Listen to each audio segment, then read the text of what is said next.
Let me tell you something that sounds wrong, but isn't. Saving money, responsibly, consistently, every single month, might be the thing that's holding you back. Not because saving is bad. Saving is good. Saving is necessary. But saving is not the destination. It's the waiting room, and most people are sitting in that waiting room for years, sometimes their entire financial lives, thinking they've arrived when they haven't even started the real journey yet.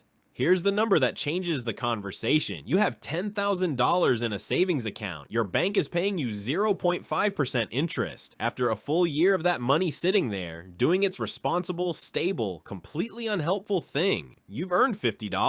$50. You could have found that on the sidewalk. Meanwhile, the S&P 500 has returned an average of roughly 10% per year over the last century. That same $10,000 invested, not saved, invested, would have grown to $11,000 in year one. And that's just year one. Run the math out 20 years, and the gap becomes something most people refuse to believe until they see the numbers in front of them. $10,000 saved at 1% interest for 20 years. $12,200. $10,000 invested at historical market returns for 20 years. $67,000. Same starting point, same 20 years. $55,000 difference. That difference is not luck. It's not timing. It's not a secret strategy available only to people with finance degrees or Bloomberg terminals. It's compounding. And compounding only works if your money is in the right place. So the question isn't whether you should invest. The question is why you haven't started yet. And the honest answer,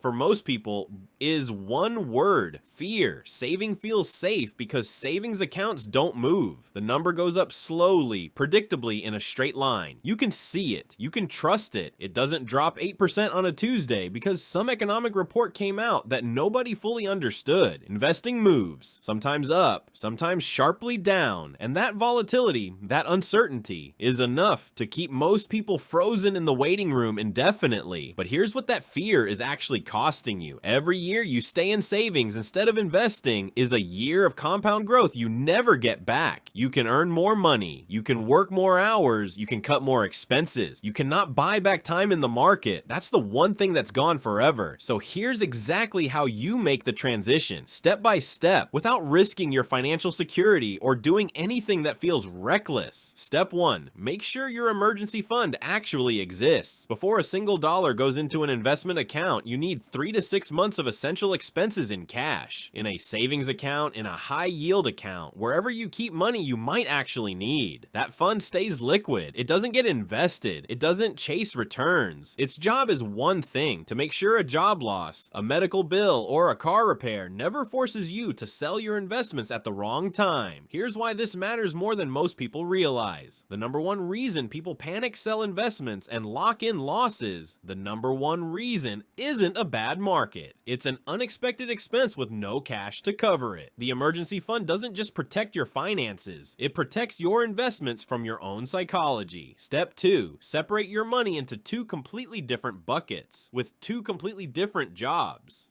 Bucket 1 is safety money. This is your emergency fund, your near-term savings, money you might need in the next 1 to 3 years. Its job is to be there when you need it. It doesn't need to grow dramatically. It needs to be accessible and stable. Bucket 2 is growth money. This is money you don't need for at least 5 years, ideally 10 or more. Its job is completely different. Its job is to grow. And because its job is to grow, it's allowed to fluctuate. It's supposed to fluctuate.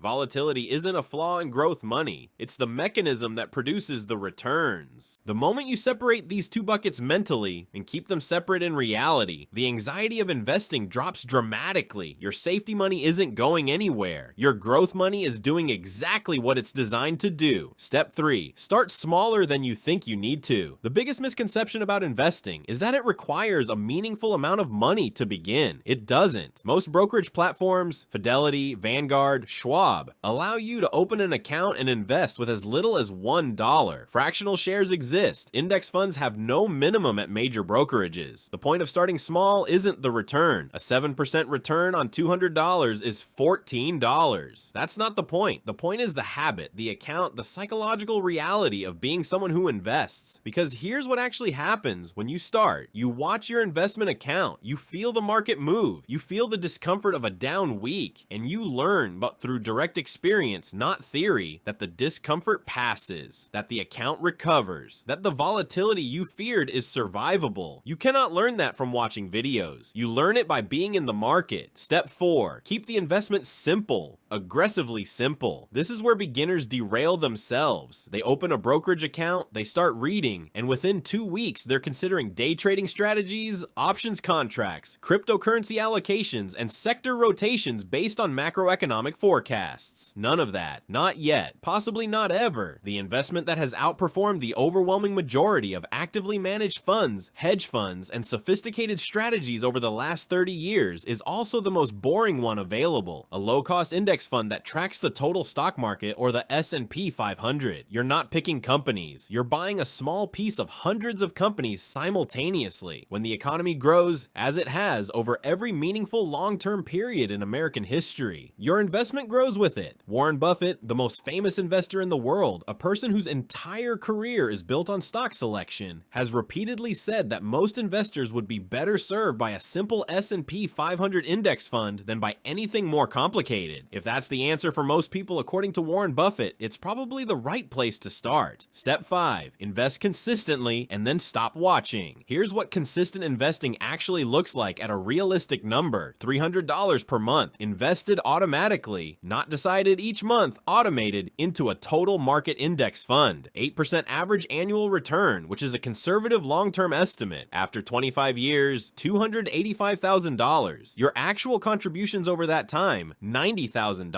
The other $195,000 came from compounding, from your money making money, now for 25 years while you were doing something else entirely. That's the machine, and the machine requires almost nothing from you once it's running. An account, an automatic transfer, a decision not to touch it when the market drops. Markets drop. They've dropped dozens of times in the last century and recovered every single time. In 2008, the S&P 500 lost nearly 40% of its value. By 2013, it had fully recovered. By 2020, it had more than doubled. The people who sold in 2008 locked in permanent losses. The people who stayed in or kept investing through the decline came out significantly ahead. Long-term investors don't benefit despite market crashes. Sometimes they benefit because of them. Here's the simplest version of everything this video has said. Saving gives you stability. Investing gives you freedom, and neither one is optional. They do different jobs at different stages of your financial life. Stage 1, save until your emergency fund is real and your high interest debt is gone. Stage 2, start investing. Small, simple, automatic, and let it run. Stage 3, don't stop. Not when the market drops. Not when the news is bad. Not when a smarter sounding strategy comes along. Just don't stop. The waiting room is comfortable. The money is visible. The number goes up in a straight line. But the waiting room isn't the destination. The account is open. The transfer is automatic. The fund is simple. Now get out of the waiting room. I'm Finn, and this is what money is really about.